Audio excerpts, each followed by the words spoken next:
Bonjour à toutes et à tous. Transformer la douleur en engagement. Aujourd'hui, nous recevons les parents d'Enza, une petite fille décédée d'un cancer. Audrey et Arnaud Balducci, merci beaucoup d'être avec nous. Merci Bonjour. à vous pour l'invitation. Avec grand plaisir. Alors, avant de parler de votre association, je voulais qu'on parle d'Enza, votre fille qui est à l'origine justement de cette association. Elle est décédée en 2014 des suites d'un cancer du cervelet. Est-ce que vous pouvez un petit peu nous parler d'elle? Comment était votre petite fille? Enza était une petite fille très dynamique. Elle était toujours pleine de joie. Elle avait un sacré caractère, mais bon, plus tard, ça lui aura servi. Elle adorait l'école, elle adorait ses amis. Pendant les vacances scolaires, elle était vraiment dégoûtée d'être en vacances et de ne pas pouvoir voir ses copines. Et ouais, elle était débrouillarde, elle commençait à être autonome, elle a été autonome assez tôt. Et elle, Et allait puis, elle allait toujours vers les autres et ouais. toujours essayer d'aider. Généreuse, enfin, elle était super, quoi. Et à quel moment votre vie a basculé? Quand est-ce que vous avez découvert son cancer? Donc Enza a fêté ses 4 ans le 27 octobre et le 27 novembre, donc un mois après son anniversaire. On pensait qu'elle avait un trouble ORL, perte d'équilibre, vomissement, beaucoup de vomissements. Donc le médecin traitant nous avait déjà fait une prise en charge pour aller voir un ORL, pour un souci d'oreille interne. Enfin, c'est ce qu'on pensait à la base. Et finalement, pas du tout. En arrivant aux urgences, elle a passé un scanner. Et c'est à ce moment-là que j'ai vu en fait les médecins mesurer quelque chose sur un écran. Et j'ai compris qu'à ce moment-là, notre vie, elle allait changer du tout au tout, en fait. Donc elle avait 4 ans. Et du coup, le chef de service nous a expliqué qu'il faudrait la litreiller vers Nancy. Donc ils avaient pensé à un hélicoptère, mais à cause de la pression atmosphérique, ils ont préféré éviter. Donc on a appelé l'ambulance et elle a été transférée sur Nancy et opérée pour libérer en fait, parce qu'il y avait une pression du fluide céphalo-rachidien. Donc c'était pour évacuer la pression dans le cerveau le soir même. J'imagine qu'à partir de là, votre quotidien a été chamboulé. Il y a eu des allers-retours à l'hôpital. On tombe dans un monde, c'est comme si on se prenait une grosse baffe ou une poutre. En l'espace de 2 minutes, en fait, on apprend dans le bureau du médecin qu'elle est très malade, que c'est très grave parce que c'est une tumeur au cervelet, donc c'est le système nerveux central. Et qu'en même temps, on a bien fait de venir parce qu'elle ne passait pas le week-end. Et comme on était vendredi après-midi, j'ai demandé au médecin, le week-end commence quand pour vous, quoi. Donc oui, ça fait beaucoup d'infos d'un coup. Pour les parents, c'est... Surtout qu'on ne connaissait pas ce monde-là du tout, donc... On n'avait même jamais entendu aucun cas de cancer pédiatrique, en fait. Elle a été, malgré tout, très courageuse. Oui. toujours jusqu'au courageuse, bout. ouais. Oui. Elle ne s'est jamais plainte. Et par chance, elle a toujours supporté toutes ses chimiothérapies. Elle n'a jamais eu de vomissement, elle n'était jamais malade. Elle continuait à aller à l'école quand elle pouvait. Et ouais, elle avait une force de caractère... c'était exemplaire, quoi. Mais comme beaucoup d'autres enfants, en fait, qui se battent. Puisque les enfants, eux, ils se rendent pas compte, ils vivent l'instant présent, mais ils pensent pas à demain. Donc, en fait, au moment où ils sont pas bien, ils sont pas bien. Et au moment où ça va mieux, ça va mieux et ils en profitent, quoi. Ouais, c'est mentalité d'enfant, nous. Enfin, tout le monde, quand on était enfant, était pareil. Quand ça allait pas, ça allait pas. Et puis, quand, comme elle a dit, une fois que c'était passé, on rigole et on s'amuse, quoi. Et 3 ans après son décès en 2017, vous avez décidé de créer l'association Enza. Qu'est-ce qui vous a poussé à vous engager? En fait, on voulait utiliser quelque chose de négatif pour faire du positif. Voilà, essayer d'aider d'autres enfants, voir à travers les enfants, les parents. Parce que quand vos enfants sont heureux, les parents sont heureux aussi. Et voilà, on voulait se rendre utile, rendre cette mort inutile en fait en quelque chose d'utile. Rendre un petit peu de ce que nous on a reçu aussi. C'est ça. Et c'est une manière aussi de continuer à faire vivre la mémoire d'Enza aussi? C'est Bien ça. sûr. On parle d'elle, on parle de son combat, et il faut à tout prix en fait que ce combat-là soit connu et médiatisé plus que ça au niveau national en fait. Parce qu'il y a beaucoup de cas, il y a 2500 nouveaux cas par an. De cancer pédiatrique? De cancer pédiatrique dans toute la France. Il y a 500 décès par an.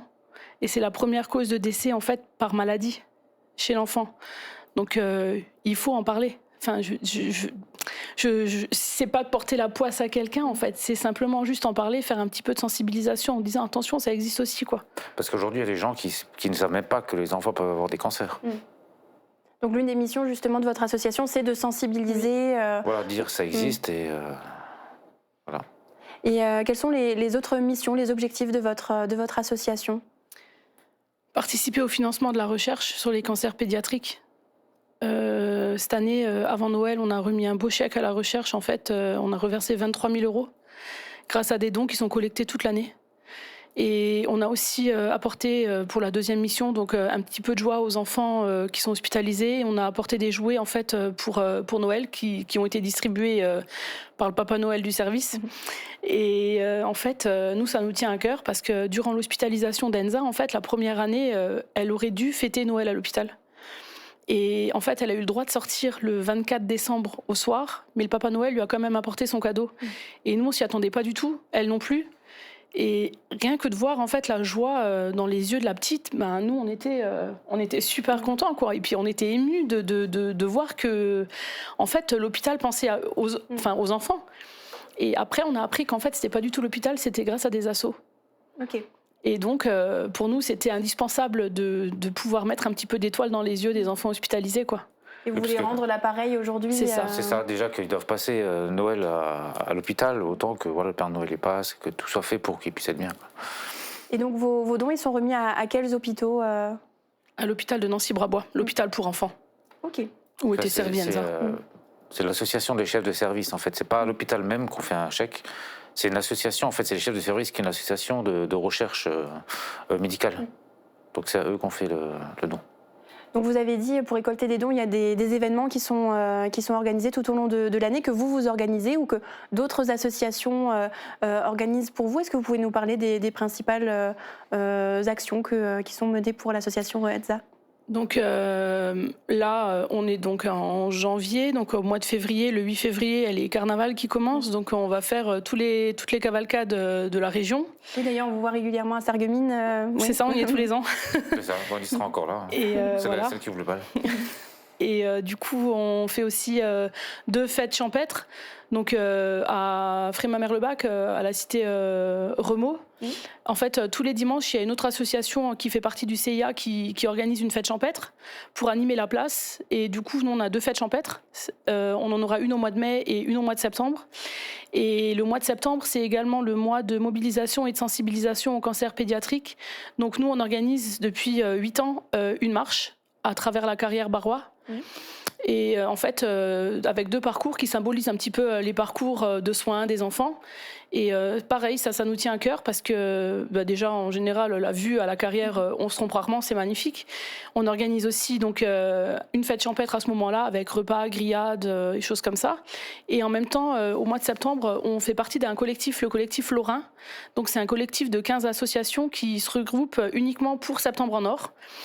On met en fait toutes nos actions en commun et on tire bénéfice de ça et chaque association reverse à la recherche exclusivement pour la période du mois de septembre en fait tout ce qu'il a eu en don. Voilà, et on organise aussi au mois de septembre une journée au sein de l'hôpital d'enfants, justement pour animer toute une matinée en fait le hall de l'hôpital de Nancy, donc avec maquillage, jeux, pour que tous les enfants puissent participer.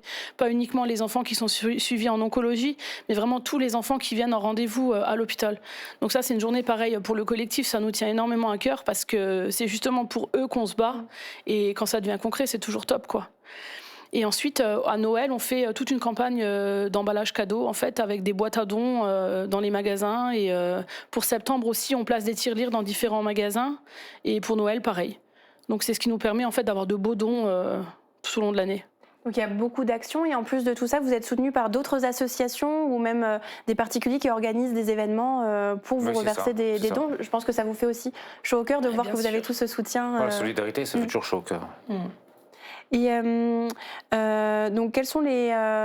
donc là, vous avez parlé des actions à venir. Est-ce que vous avez d'autres projets, peut-être plus de sensibilisation au cancer pédiatrique, ce genre de choses? Est-ce que vous voudriez aller encore plus loin?